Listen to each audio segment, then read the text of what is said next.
Hello and welcome back to another episode of FTB Sky Factory 2.5. My name is Twin Minds and this is a tiny walrus. I don't know why, just because again. So today I would like to finish setting up or finish automating the setup of my sifting. So I've got the sifting going. It is currently backlogging on gravel, so this could do with some speed upgrades perhaps. But that will burn more energy, so I will have to take that into consideration. This one is doing just fine because it's only taking the secondary output of sand here. I do have a way to increase that if I need to. There are augments that could be installed to the pulverizer that will increase the amount of secondary output.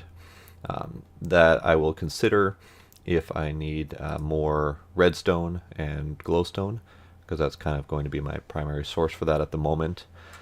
As you can see here, my sifting has been quite productive. I have quite a bit of ore gravel here.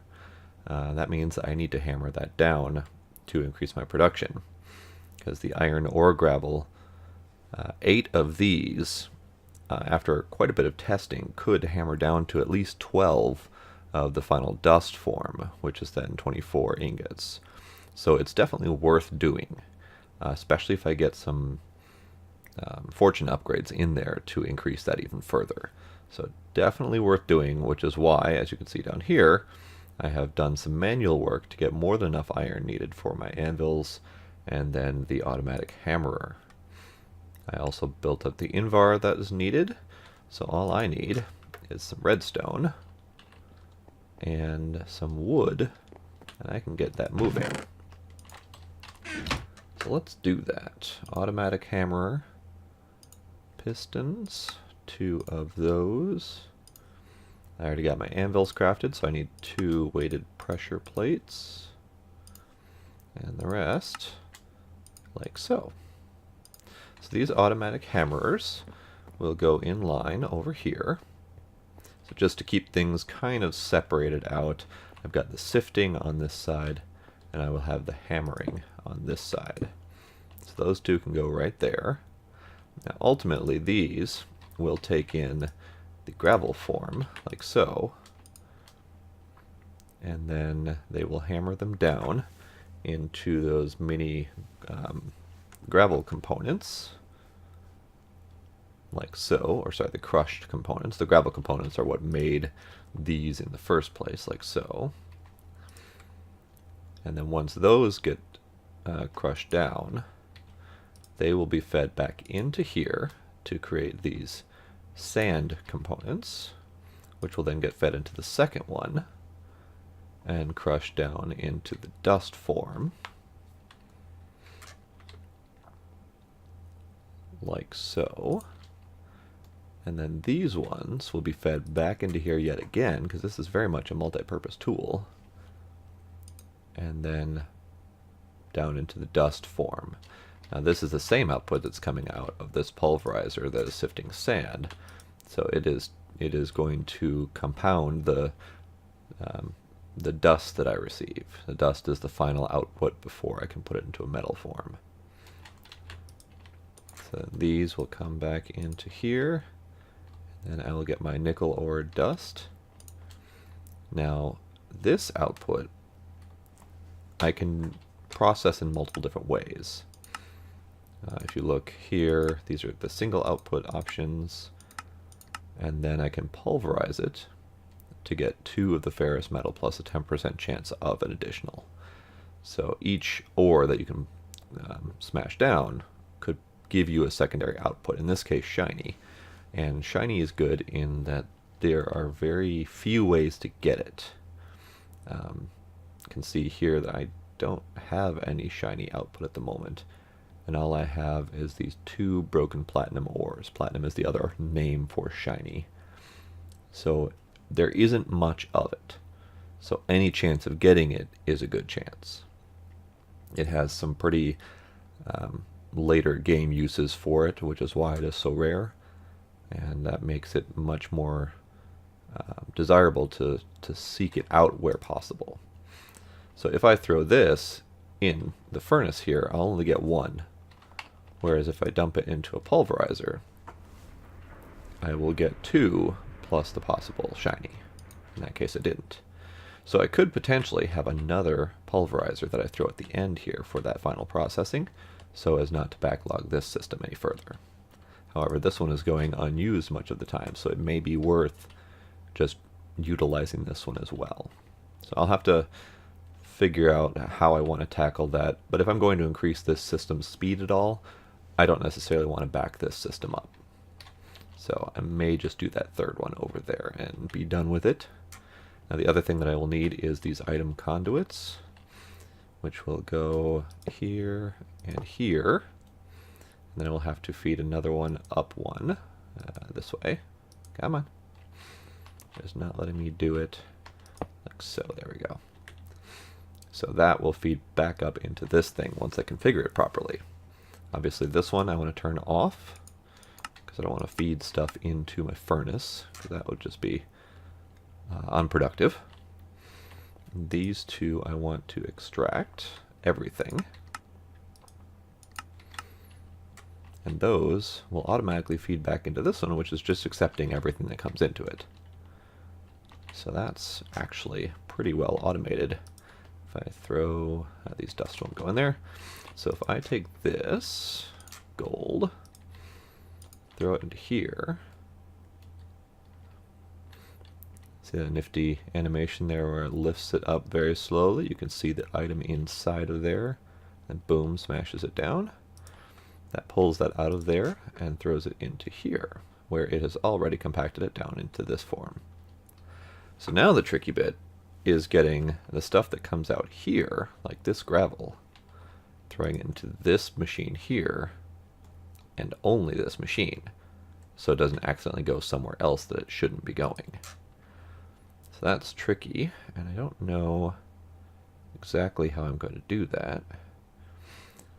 But it looks like they're each individual items. So you can see the item number there, 2453 versus 2465, 2469. So those item numbers mean that each one of these is treated separately, so I can't lump them together in some sort of collective filter. I have to call each one of these out individually to move them. That is going to require a filter, specifically an item filter that will go on this conduit here, which is what this spot is for. So that gets into a little bit more complicated item moving stuff, and I will need to do a little bit more processing so I have at least one of each of these items to work with so I can put it into that filter. So I will be back once I have collected as many as I need here. Alright, I am back, I think. This is turning a little bit more complicated than I expected, at least in such a compact build here. But first, I need to take a bite out of my penguin burrito.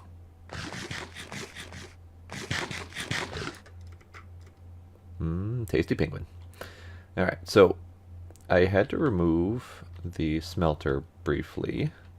May have to relocate it completely here because this is getting a little bit compact.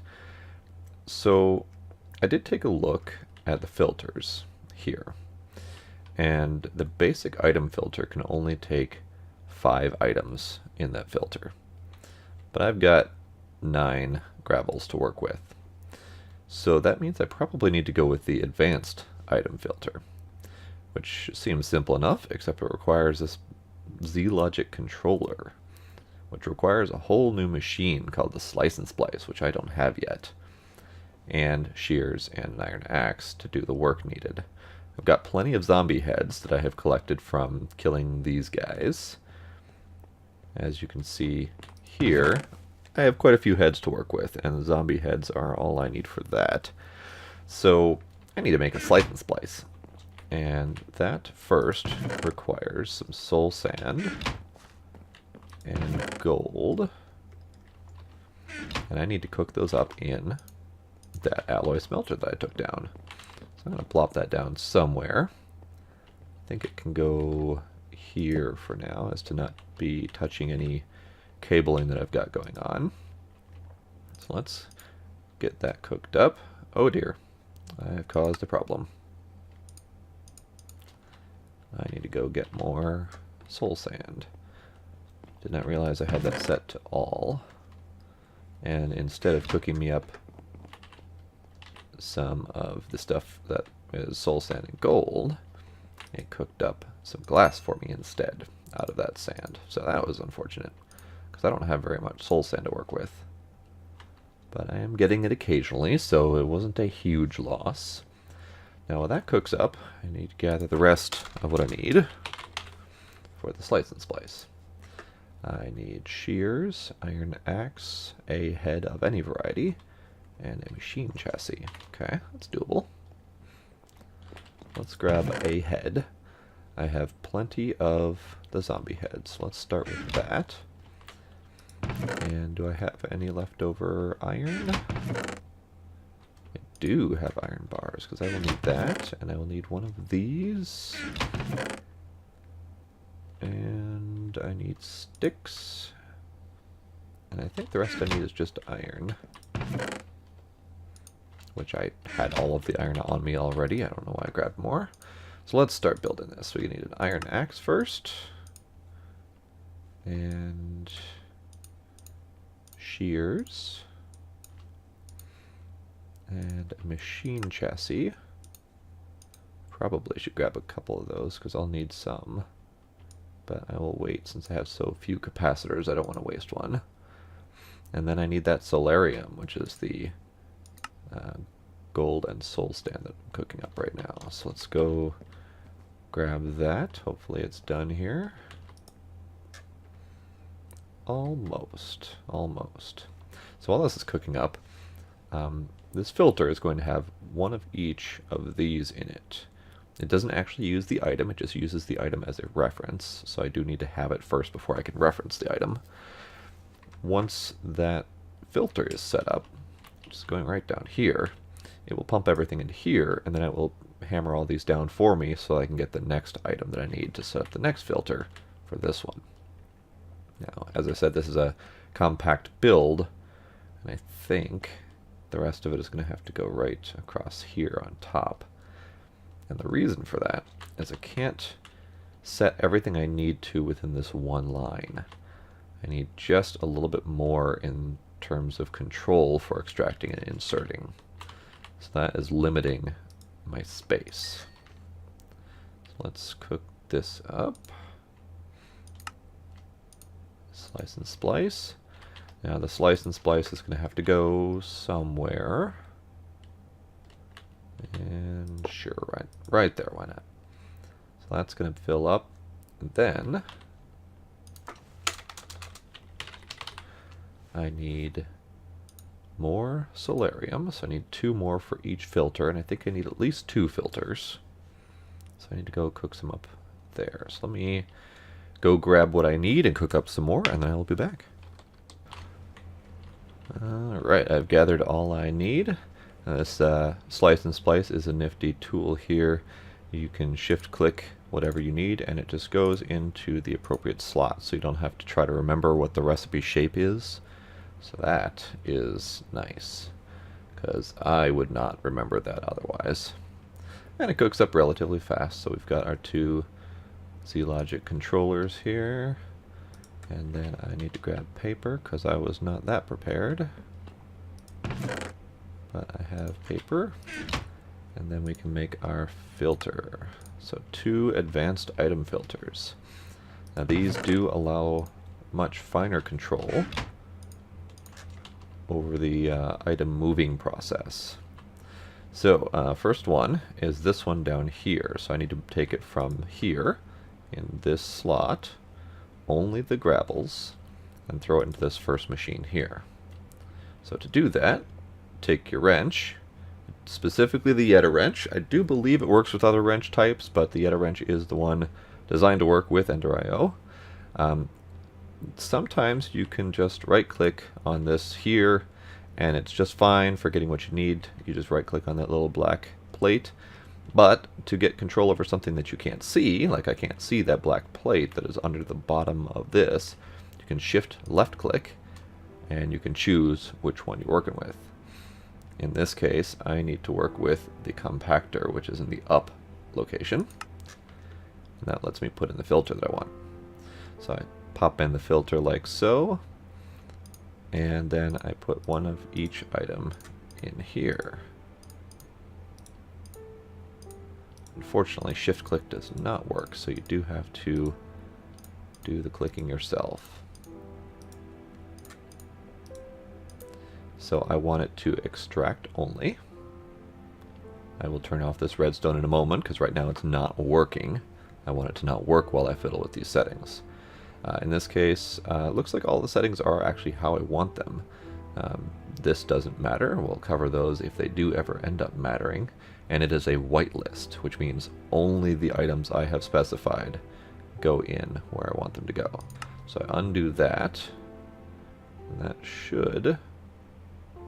Ah, yes, I have to turn this one also to input.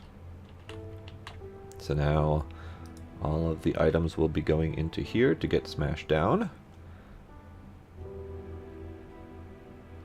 And then they get pulled out by the one in the back and dumped back in here. And then they come out in the sand form, like so. So now I need to process all of this stuff so I can have the sand forms to work with. Another challenge is all of these items, the diamonds, the bone meal, emerald, etc. These ones, I don't need them to be compacting. And frankly, with this top here, in the gravel, sand, and dust forms of each, this is going to get full, and I don't want it to clog up. So I'm going to have to pull these out of their respective systems so that they don't go in here. So that will be yet another challenge I might need to tackle off camera at some point. But for right now, it's fine, because this thing is just cranking away. Now you'll see that this goes from iron, gravel, once it finishes the last piece, and the next one comes in gold. So it's doing exactly what it needs to do, and now it's going to take some time to do that.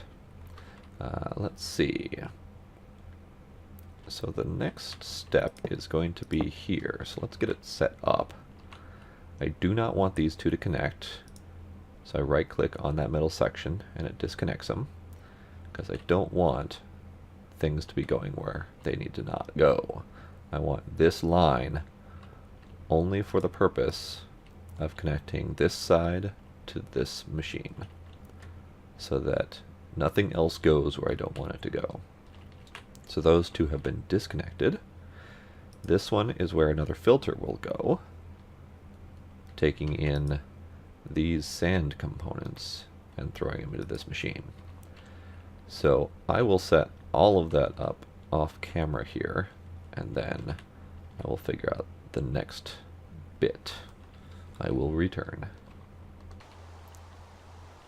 Alright, so in case you were paying attention earlier, you may have noticed a little bit of a, not a mistake, but a flaw in logic. If you aren't necessarily familiar with the way these logic things work, then don't worry about it, I'll explain it. So you can see I changed my setup just slightly here. I took out this thing at the bottom, because, as I realized, anything that's going into this bottom slot here, which is going to be either the sand or the gravel, will only go into one of these two machines. It's not going to really go anywhere else. And also, it doesn't really matter which one it goes into. So what I'm doing instead is taking this and setting it as extract, so that this is pulling out whatever is in the bottom here and outputting into either of these. It doesn't matter which one. It can take a lead or sand, or it can take a lead or gravel, or whichever. It doesn't particularly matter. These two will just be running with whatever is put into them and outputting whatever comes out and throwing it back in. So that's the first logic part. The second logic part is that these things will not take anything else.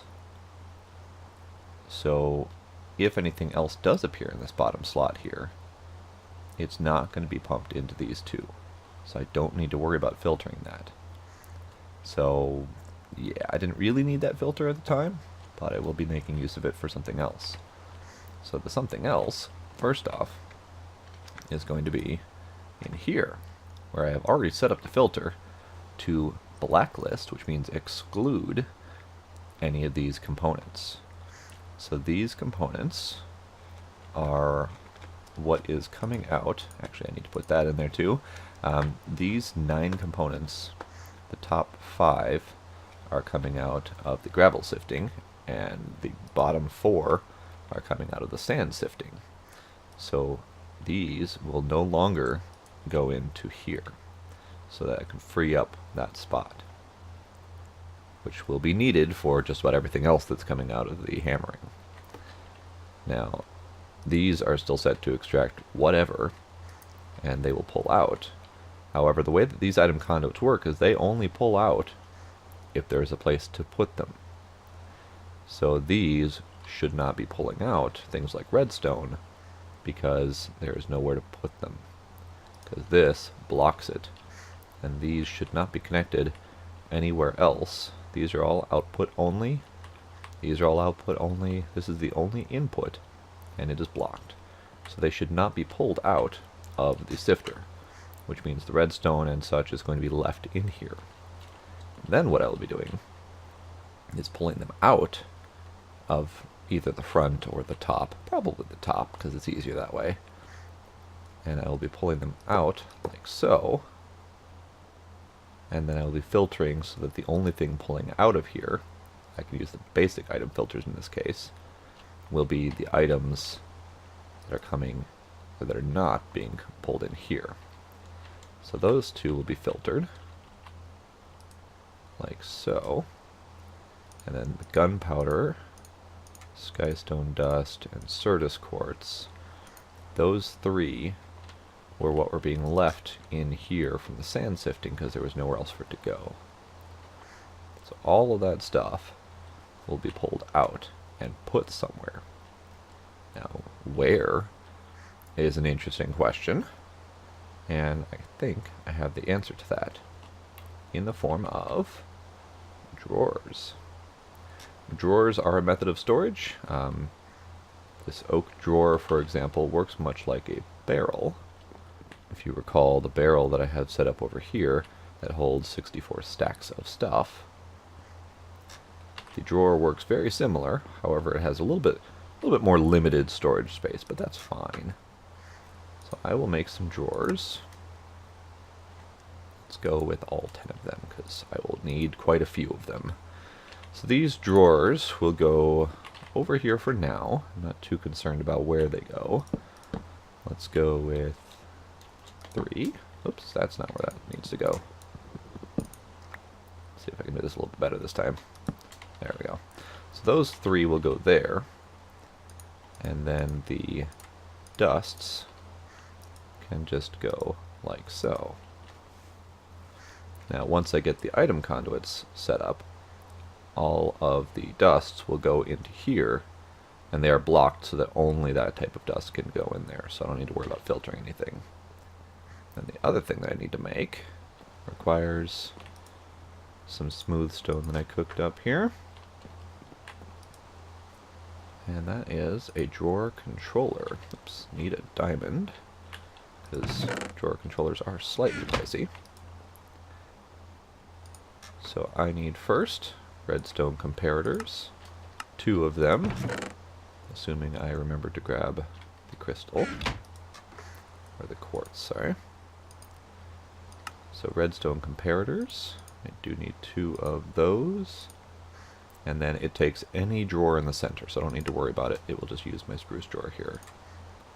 So the drawer controller is a very handy gadget.